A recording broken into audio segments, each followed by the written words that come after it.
Le marché de la sneakers est envahi par le fake. Sur des plateformes comme Vinted, on en retrouve des tonnes, et dès qu'on veut acheter une paire à la revente, on peut jamais être sûr qu'elle soit authentique. Et en plus de ça, les contrefaçons sont de mieux en mieux faites, ce qui rend l'authentification beaucoup plus compliquée. L'objectif, c'est que tu sois sûr de ne jamais payer une fake au prix d'une vraie paire. En bonus de cette vidéo, je te mettrai même un PDF offert qui détaillera tout le contenu de cette vidéo que tu pourras télécharger sur ton téléphone pour avoir la procédure d'authentification à portée de main. Ce PDF, je te le donne gratuitement, donc tu peux le télécharger, il est dans la description, soit maintenant, soit à la fin de la vidéo. Allez, sur ce, on est parti, on commence la vidéo tout de suite. Et si tu me connais pas encore, parce que je me suis pas présenté, je m'appelle Enzo, je suis fondateur de Sneakers Media, une boîte avec laquelle on accompagne les particuliers et les pros à se développer dans le business des sneakers. Ok, let's go, on commence. Premier élément à checker, c'est le prix. Dès que tu vois une annonce ou un vendeur qui veut vendre une paire, tu vas vérifier le prix de vente. Il y a énormément de fakes qui sont vendus en dessous des prix du marché. Les vendeurs de fakes, leur objectif, c'est de se débarrasser généralement rapidement aussi des paires. Et comme ils n'ont pas payé les paires très chères, ils peuvent justement venir rogner légèrement sur leur marge. Et donc c'est comme ça qu'on va avoir énormément de fakes qui sont vendus à des prix très attractifs pour faire acheter les plus novices. Donc si tu es face à un vendeur qui baisse très facilement son prix, méfie-toi. Si tu es face à un vendeur qui vend en dessous du prix qu'il pourrait par exemple en tirer en vendant sur une plateforme comme StockX, là c'est un énorme red flag et tu peux littéralement éliminer tous ces vendeurs-là. Pars du principe que sur le marché de la revente, les bonnes affaires, ça n'existe pas vraiment. On achète généralement au prix du marché. Maintenant, si le prix te paraît plutôt correct et plutôt normal, on va passer à la deuxième étape de la vérification. Examiner le vendeur. Est-ce que ce vendeur a des avis? Est-ce qu'il a des bonnes évaluations? Par exemple, s'il vend sur Vinted. Est-ce qu'il a déjà fait affaire avec d'autres personnes? Et si oui, comment ça s'est passé? Ça, c'est le genre de truc que tu peux un peu demander si t'es dans des grosses communautés ou dans des groupes un peu comme le clan et que du coup t'es en relation avec beaucoup d'autres revendeurs. Autre question que tu peux te poser, c'est est-ce que les photos qu'il affiche sur son annonce lui appartiennent vraiment? Pour ça, ce que tu peux faire, c'est lui demander de t'envoyer une petite photo de la paire avec son nom, son pseudo écrit sur un bout de papier. On appelle ça un tag et c'est très utile pour vérifier l'authenticité des photos. Parce qu'évidemment, tu peux avoir un mec qui vend du fake mais qui a juste pris des photos d'une vraie paire qui lui appartiennent pas. Donc demande au moins une photo avec un tag et ensuite observe aussi un peu son comportement général. Est-ce qu'il te paraît un peu bizarre? Est-ce qu'il paraît pressé de vendre sa paire? Est-ce qu'il baisse le prix justement facilement? Etc.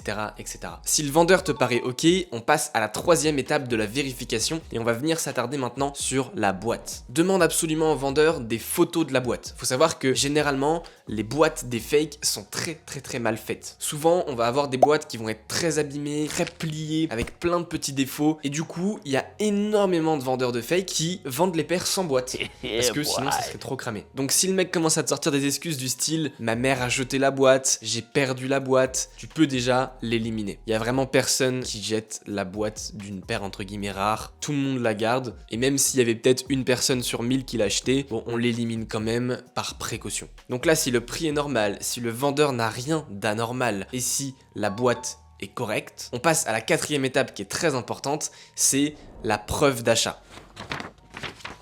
Okay.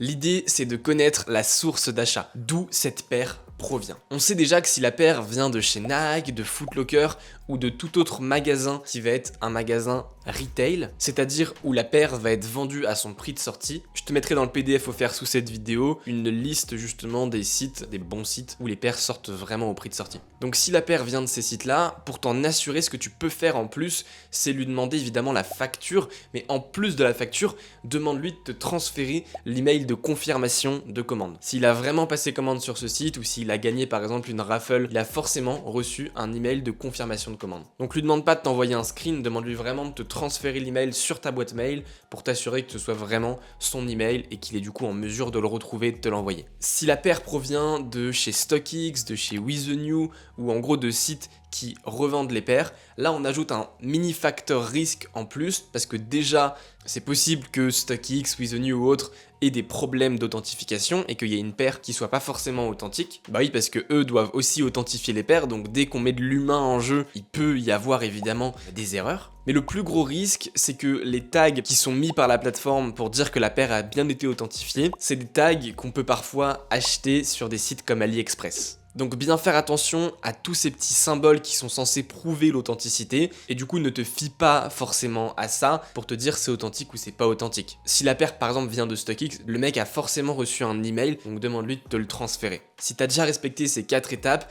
t'as même pas eu besoin de venir analyser les détails de la paire ou quoi que ce soit, mais t'as déjà éliminé la grande majorité des vendeurs de fake. En 5e étape, si t'as bien vérifié tous ces éléments, on va venir comparer la paire avec une vraie paire. Demande beaucoup de photos au mec avec une bonne lumière pour bien voir les détails. Demande des photos sur le côté, sur le dessus, sur le dessous, sur l'intérieur, sur l'arrière de la paire, etc., etc. Ensuite, tu peux te rendre sur StockX pour comparer ces photos.